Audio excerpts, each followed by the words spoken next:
এই মুহূর্তে পৃথিবীর সবথেকে আলোচিত খবর হচ্ছে দীর্ঘ ২১ ঘন্টা বৈঠকেও কোনো লাভ হলো না, মধ্যস্থতায় ব্যর্থ পাকিস্তান। পৃথিবী এখন শেষ পর্যায়ে, কোনো মীমাংসাই কাজ হবে না।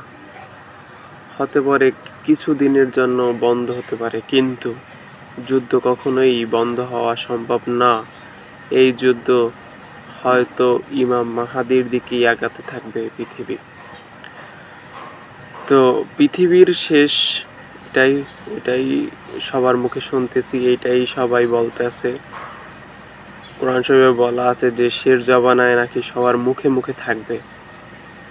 আসলে এটা কিন্তু এখন শুরু হয়ে গেছে, সবার মুখে মুখেই শোনা যাইতেছে যে পৃথিবীর শেষ পর্যায়ে, পৃথিবী আর বেশি দিন নাই। তো যদি পারমাণবিক বোমা হয়, পারমাণবিক যদি হামলা হয়, তাহলে কি হবে সেটা নিয়ে একটু আলোচনা করি। পারমাণবিক যদি হামলা হয়, ইরানে যদি পারমাণবিক হামলা চালায় আমেরিকা, ইসরায়েল, তাহলে প্রতি বর্গ কিলোমিটারে আপনার যত মানুষ আছে সব মানুষ মারা যাবে।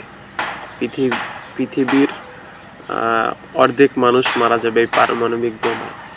ইসরায়েলের 10% লোকও থাকবে না এই পারমাণবিক হামলায়। আবার আপনি চিন্তা করতে পারেন, যদি ইরানে হামলা করে, ইরান কি বই থাকবে? না, ইরানও বই থাকবে না। ইরানের সমর্থনরত দেশ আছে, যেরকম রাশিয়া আছে, চীন আছে, তারা কি বই থাকবে? কোনোভাবেই বই থাকবে না। তারাও কিন্তু হামলা চালাবে, যুক্তরাষ্ট্রে হামলা চালাবে। চীনের কাছে যে অত্যাধুনিক পারমাণবিক বোমা আছে, যা আমেরিকায় হামলা করা সম্ভব। পাকিস্তানে অত্যাধুনিক যে বোমা আছে, তা আমেরিকায় হামলা করা সম্ভব। তো তাহলে চীন, রাশিয়া তারা একজোট হয়ে পারমাণবিক বোমা মারবে, কিন্তু ইসরায়েলে আর আমেরিকায়। অতএব সবাই মারা যাবে, কেউ বেঁচে থাকবে না। যুদ্ধ যারা করে, এই যুদ্ধের কোনো সমাধান নাই, এই যুদ্ধের কোনো সমাধান নাই। যে আপনি এই যুদ্ধ একজনকে মারি ফেলাইছেন, তার মানে যে যুদ্ধ থামে গেছে আর পরের বিপরীত লোক সে জয়লাভ করছে, এইভাবে না।